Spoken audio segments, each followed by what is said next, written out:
The Anunnaki had bases around the world, but primarily in the Middle East. Lebanon,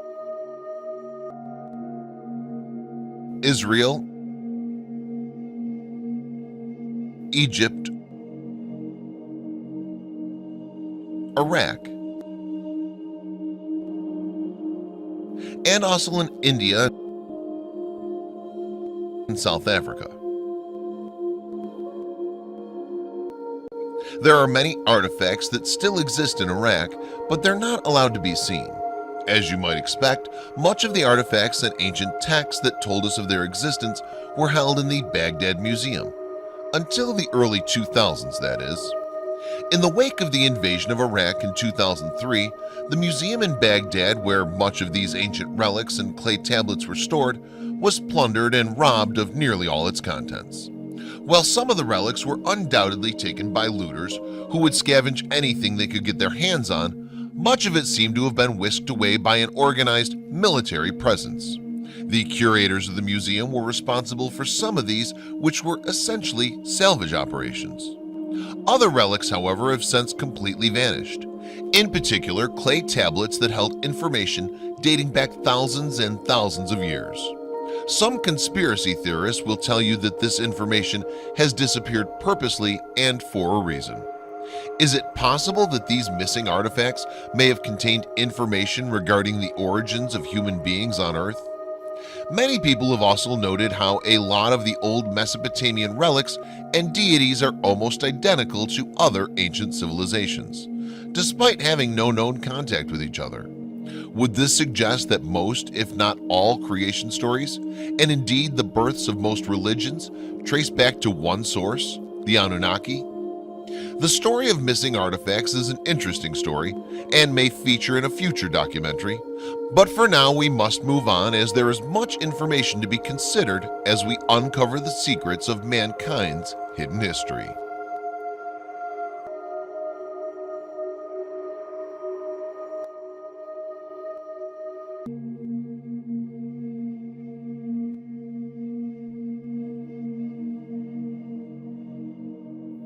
Human beings were not only created by God, but are also genetically, symbolically, and literally related to a few off-planet civilizations, one particularly known on Earth as the Anunnaki.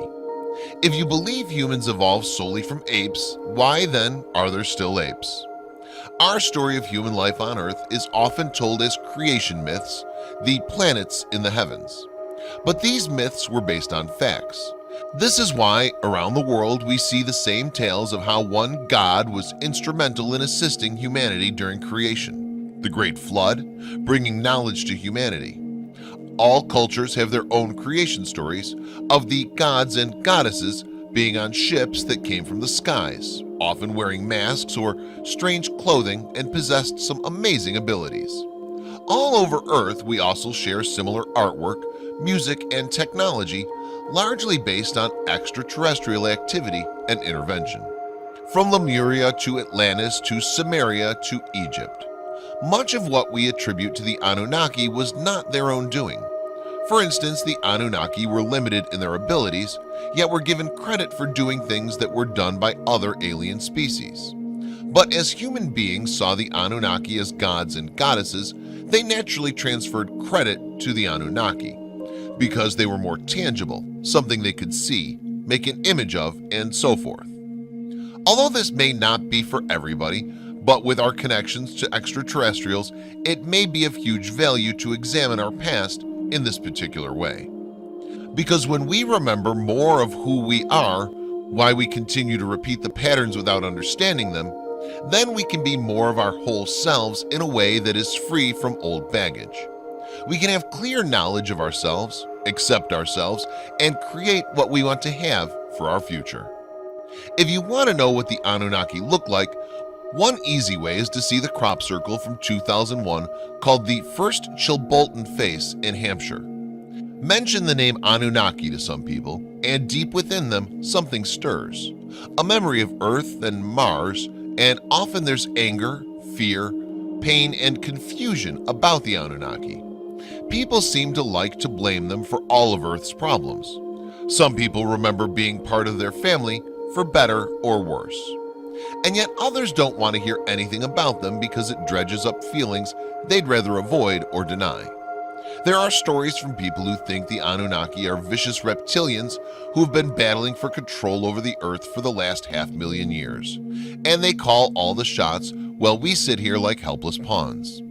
A lot of what we've learned about the Anunnaki was via bad press due to incorrect translations.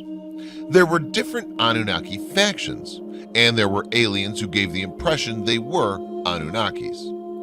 The Anunnaki are archetypal, symbolic, and mythic too, so we may each feel a certain personal identification with one or more of them, which is a very interesting phenomenon to investigate. Because people feel a reaction to the Anunnaki, it's a huge key that our personal feelings and memories about the Anunnaki still influence us today. The most important event that took place when the Anunnakis ruled Earth was that man rebelled against slavery and demanded sovereignty and received it. The Anunnaki left. In the beginning, when the Source created souls in order to be able to reflect back to itself what it was, beings later manifested in the constellation of Lyra. These were the first creator gods, the Council of 12 and the Elohim, who knew how to create matter from light, and create they did. Planets, stars, universe, life forms for themselves, and eventually others. The Lyrans' physical lifetimes lasted for approximately 1,000 years. In time, however, their lifespan decreased. They sought out something that would enable them to live longer lives so that they could experience the wonder and miracle of existence. They found that gold not only increased their longevity, but provided them with a superconductivity, which gave them the ability to be very telepathic and experience their multidimensionality. Many thousands of years passed, and the beings from Lyra spread out into the cosmos and created new civilizations. Some went to Vega, others the Pleiades, and yet others Sirius. But they knew of their roots in Lyra and Sirius, and that they were creator gods, at that point also known as the Watchers. The search for gold to maintain their longevity continued because, unfortunately, their source for this magical substance was not forever lasting. Their planet was destroyed and their lives were doomed. They had to find another way of living elsewhere. Approximately 4.6 billion years ago in our solar system, there existed Mercury, Venus, Mars, no moons, a fourth planet larger than Earth with many moons including a larger one, Jupiter, Saturn, no rings, Uranus, Neptune, and Pluto, which was a satellite of Saturn. 4 billion years ago, another planet came into our still-forming solar system. This planet had its own moons. It arrived at approximately the same orbit as the fourth planet called Maldak, the one that existed beyond Mars. Mars was then the third planet. This planet's moons impacted the fourth planet, shattering it so that part of it became the asteroid belt. The remnant of the impact, as it cooled and moved into a tighter orbit around the Sun, became the Earth, and brought with it the large planet that was the moon of the fourth planet. This is our moon. Approximately 67% of the former planet is Earth. Earth brought with it water, but there was water on the other planet as well, as it reformed and became a sphere again. The rift where this shattering took place is now the Pacific Ocean area. This other planet was responsible for shattering the moons gravitationally that caused Saturn's rings and for turning Uranus on its side, so that it has a highly inclined axis, and this also caused Pluto to release from Saturn and come into its own orbit. This planet, of course, that caused all the havoc is Nibiru. It's our 10th planet, not really the 12th. Bases were set up on the moon.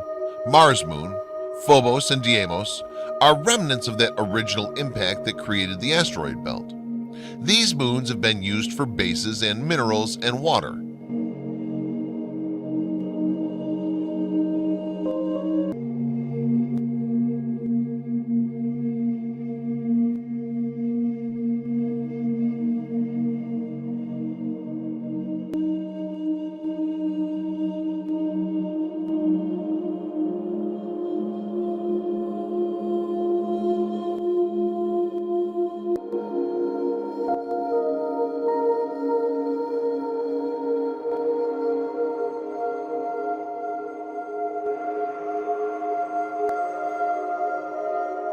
The group of beings who originated in Lyra later split up and evolved into Vegans, Syrians, and Pleiadians, also known as the Anunnaki.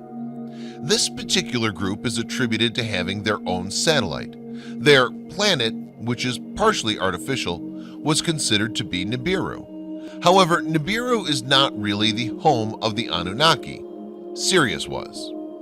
Nibiru was made up of what you would call space pirates who imitated other beings, and sometimes a few from one planet would join them, including the Anunnaki. The story of the Anunnaki has been mixed up with these pirates through time, so some see the Anunnaki as being only evil. The name Anunnaki can mean many different things. It's rich with meaning. An is short for Anachnu, which means we. An also means heaven. Naki means clean. So the name can mean we are clean. Ki also means earth. So we are here on earth. Heaven is earth. Anu is here on earth. The we is also meant as a collective oneness of the source.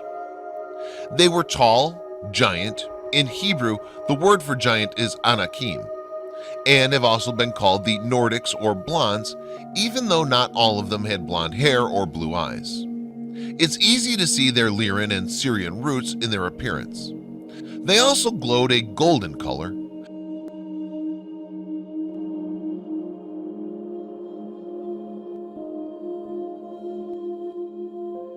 Their symbol is the winged disc, which not only represents their starships, but also symbolic of their ability of the spirit to fly free while remembering its wise divine source. These Anunnaki were later called the Elohim and Nephilim. Those who descended came down. In Genesis 6:4, it's written, "The Lord said, My breath shall not abide in man forever. Since he too is flesh, let the days be allowed him be 120 years. It was then and later too that the Nephilim appeared on earth, when the divine beings cohabitated with the daughters of men, who bore them offspring. They were the heroes of old, men and renown. It's thought by some that the Nephilim were sinful gods who fell from grace. They fell all right in their spaceships. This can also be seen as symbolic, the fall having to do with lowering one's frequency from spirit into physical matter, which is slower and denser. Fall also means forgetting one's true source. As life forms choose to come to Earth, their vibration goes through changes so they're more matched to the frequency of Earth, their new home. Now, these ETs literally came down from space, but souls choosing to incarnate upon the Earth also had to change their vibrational frequencies. Enlil was first to come to Earth and was there even before mankind was created. The Sumerian text called mankind the black-headed people. If anyone doubts the location of Eden or why it was chosen by the Anunnaki as a locale, please read on from Genesis. Then, before there was any rain, he formed man. From the dust of the earth, he blew into his nostrils the breath of life, and man became a living being. The Lord God planted a garden in Eden in the east and placed there the man whom he had formed. And then all the other life forms came into being: water, animals, minerals. Genesis does say that the first river in Eden was Pishon and winds through the whole land of Havilah, where the gold is. The gold of that land is good. Bdellium is there, and lapis lazuli. The name of the second river is Gihon, the one that winds through the whole land of Cush. The name of the third river is Tigris, the one that flows east of Ashur. And the fourth river is the Euphrates.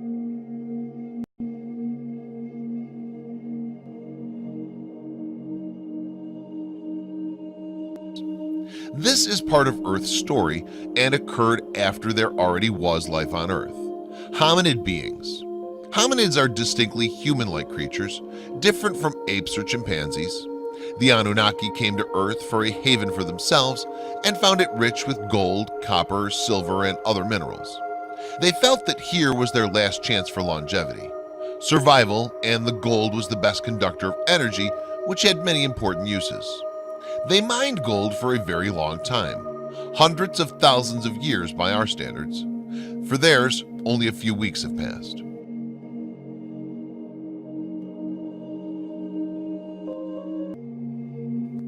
What, according to the Old Testament, happened? God said, "Now that the man has become like one of us, knowing good and bad, what if he should stretch out his hand and take also from the tree of life and eat and live forever?" So man was banished from Eden to work the soil from which he was taken. Further on in Genesis, we read, "The Lord saw how great man's wickedness on earth was, and how every plan devised by his mind was nothing but evil all the time. And the Lord regretted that he had made man on earth, and his heart was saddened.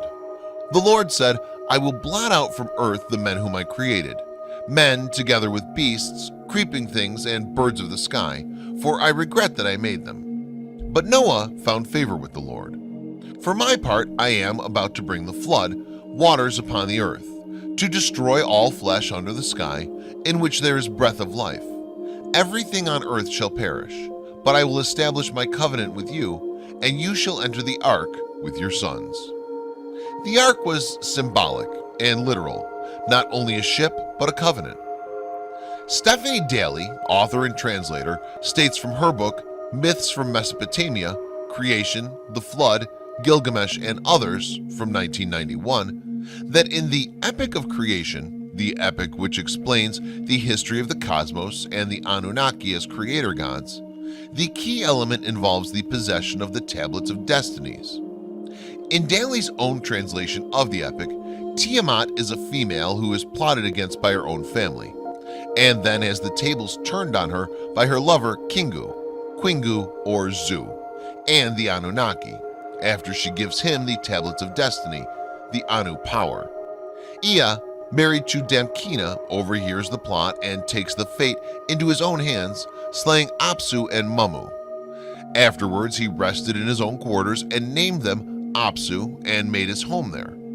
Here is where he and Damkina created their son Marduk, and Marduk was raised by a nurse and he was suckled by the goddesses. What followed in the epic is a war, created by accusations and conspiracies back and forth, between the forces of Anshar, his son Anu, his son Ea, and his son Marduk against Tiamat and Kingu. Marduk slays Tiamat of womankind. The gods rejoice and make Marduk their leader. Marduk took back the Tablets of Destinies and became the king of the entire universe. Let's remember that we're talking about extraterrestrials here, symbolic and literal, not the source. Some of these beings were very wise and knew how to transform energy and light into matter. They were and are seeders. Basically, the Anunnaki who came to Earth were not terribly different from where we are today in terms of scientific development. According to the Enuma Elish, the idea occurred to Marduk that they could create a being that would mine the gold for them, and then the gods could take it easy. They used DNA of slain Kingu and combined it with a humanoid being on Earth. After many various experiments in which they created other races, and they have many horrible failures as well, they created a hybrid being, Adam, Adapa, which evolved into modern human. It is written, "He created mankind from his blood, imposed the toil of the gods on man, and released the gods from it. When Ea the wise had created mankind, he imposed the toils of the gods on them. That deed is impossible to describe." In both the Enuma Elish and the Atrahasis, the reason for creating man is the same, to relieve the gods of hard labor. Why there are different versions of this story of creation is more speculative than concretely known. But we can assume that a couple of reasons could be the era in which the epics were written, who was in power at the time, and who wanted to praise one god over another god or goddess. Actually, the name human can be traced to Enki, also known as Ea. Hu is a transliteration of the ancient Sumerian Ea. His father was Anu. Anu and his official wife, Antu, had a son called Enlil. Hu was also Horus, by the way, therefore another connection to the Ninhursag, also known as Hathor. What about Earth? Enki is Lord of Earth. In the early days of Earth, Enki's symbol was the crescent moon with a bearded, olden god surrounded by flowing water. The crescent moon relates to science, measuring, the oceans and tides, Enki's specialties. In later years, the crescent moon developed another association. In the other ancient mythology, Enki is known as Oannes, Ptah, Quetzalcoatl, and even his own son, Thoth. The Anunnaki, who some call the Nephilim, later procreated with the beings who were on Earth at the time. The souls of those who became human came to Earth by their own free will to experience physicality. Several other extraterrestrial civilizations later contributed their own input into human DNA and created many races of humans and other creatures, a couple of which have since left this planet, such as the dinosaurs. However, these hybrids, our missing link in our evolution, help the Anunnaki mine their gold. It seems pretty obvious thus far the Anunnaki were pattern makers, the creators of archetypes and a part of the template for human life on Earth. Throughout all cultures on Earth, the same story of these gods, albeit with different names depending upon where you are, their gifts to humanity, their failures, their characteristics, their loves, their battles, and the results of such warfare are recorded in literature, ritual, art, oral tradition, and religion. Astrology is one of the major sciences they brought to Earth, and each main god or goddess had their own constellation. The Anunnaki gave the humans knowledge of how to be this human being, how to take care of themselves, gave them guidelines, rules for proper living. And yet, at times they were also manipulators, and as long as people didn't upset the gods, they were safe and provided for. After some time, the humans evolved to a point where they began to question their purpose and their future. They rebelled against their creators, the Anunnaki. The humans wanted to have the nectar of the gods for themselves. Why shouldn't they be able to have their free will, live as long as their gods did? Why shouldn't they have power and wealth or whatever they felt they lacked? And then the sad realization that they were not like the gods. Read the early sad epics of Enkidu and Gilgamesh, who desperately wanted to be divine and have everlasting life, only to find out that their mortal side won out. You'll also find out more about the flood and the Anunnaki from the Epic of Gilgamesh. The Anunnaki discussed the possible consequences if they shared the gold, the process of alchemy, with the humans. Some of the Anunnaki, such as the Syrian leader Enki, were in favor of letting humans be free and equal to them. Other Anunnaki were angry because of the blending of the two life forms and the continual complaints humans had to the Anunnaki. One of the Anunnaki leaders who had no patience for humans is Enlil. Enlil was the Prince of Heaven and Earth. He was in charge of airspace. He was chief of the gods and lord of Sumer. Enki and Enlil were half-brothers through the same father, Anu, who was the leader of this Anunnaki group. They also had to contend with Marduk, one of Enki's sons, who was proclaimed the greatest king of the gods. In the later years, the symbol of the crescent moon was associated with Nana or Sin, Enlil's and Nenlil's son, who Sinai was named for and who became known as Allah. Note the symbol, with the star, is used in Islam and is directly related to Enlil's side of the family. This is proof of the battle for power by the two camps of Anunnaki, those of Enki versus those of Enlil. Actually, a terrible nuclear war between the Anunnaki took place in the Sinai and at the Great Pyramid for control over the region. Ninursag acted as a mediator and brought the two sides to a peace agreement. But in fact, there were many more camps that evolved out of Enki and Enlil's lineages. The Anunnaki had two factions fighting one another over humanity's fate. This was coded in the books as the Garden of Eden, a genetic metaphor and a literal place. Enlil didn't want the humans to be equal to them. Enki was in favor of allowing humans self-rulership, respect, and equality. In order to ensure that humans would be able to, in the long run, benefit from their ancestry, Enki, the serpent of wisdom and healing, suggested those who came to be called Adam and Eve to eat from the tree of knowledge. Had they eaten only from the tree of life, humans would have lived a very long time, but not have been the wiser. Nor would humans have reached their own intellectual and spiritual evolution, in which they would realize that they're equal to the gods, who created them as new humans by virtue of their DNA. This trick enraged Enlil, who from that point onward was furious that humans mated with the Anunnaki, and he wanted to punish humanity. Civilizations and religions were created by Enki and Enlil, and later their offspring. Egypt, for example, was developed by Enki and his lineage. The areas of the Sinai, Jerusalem, Sumer, India, and more were fought over by the two families of Enki and Enlil, changing hands back and forth through different pyramid wars. The battle Horus fought for Ra against Seth was the first that used humans in a war with weapons, and this began wars mankind fought against itself. The battle between Egypt and Israel goes way back, and it was due to the control and confusion set into motion by many of these factors: extraterrestrials, angels, humans, mixed messages, control and fear between worshipping Enki's family or Enlil's family. Atlantis' final sinking was due to astronomical events combined with those humans and Anunnakis experimenting with sound technology. They didn't plan on destroying the place, they just miscalculated. The last great flood, approximately 13,000 years ago, became a legend when Enki went against the other Anunnaki and saved humans, the Noahs of Earth, when this accident occurred. The first flood was in Lemuria, and then there were others in Atlantis, several times. Those with Enki forced Enlil to help save whatever humans they could.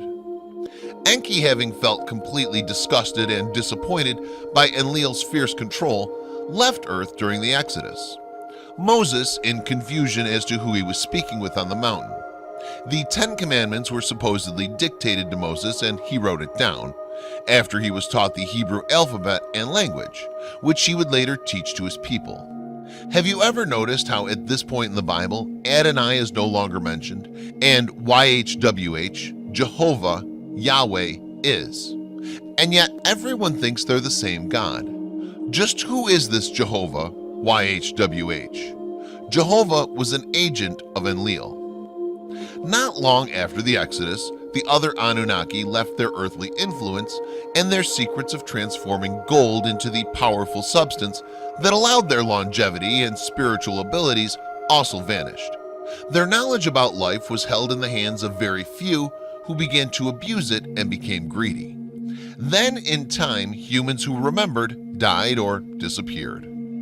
A lot of knowledge was lost, and yet people keep trying to capture that special essence of gold in the form of statues and other such items, mistakenly believing that power equated to violence and destruction and hoarding wealth. They felt it was their key to immortality, that which would make them the god. Powdered gold has beneficial properties, but the real gold is within, remembering oneself and connection to the source. This is really what Enki had tried to infuse into people. The Anunnaki left the earth, in a sense, but not without creating counterparts or aspects of themselves who would reincarnate as humans in order to share the human experience with them, their oversouls. Some of these continued the lineage through King David and Jesus. Some of these counterparts or aspects have stubbornly stuck to what they presume was Enlil's and Marduk's agenda to control the earth for their own purposes, keeping humans more fearful, dependent, ignorant. Yet others continue to share the ancient wisdom from other Anunnaki, encouraging humanity to remember their source, which they can access from within their individual and collective cellular or spiritual memories, in order to break the ancient and false bonds of slavery, fear, and ignorance, and reclaim what they feel is rightfully theirs. Any way you look at it, the confusing, chaotic battle continues, and it doesn't have to. Are these Anunnaki gods returning to Earth via Nibiru? Remember, Nibiru really wasn't the home of the Anunnaki. They have never really left. First of all, they exist in many of us as a reincarnation or as aspects of them.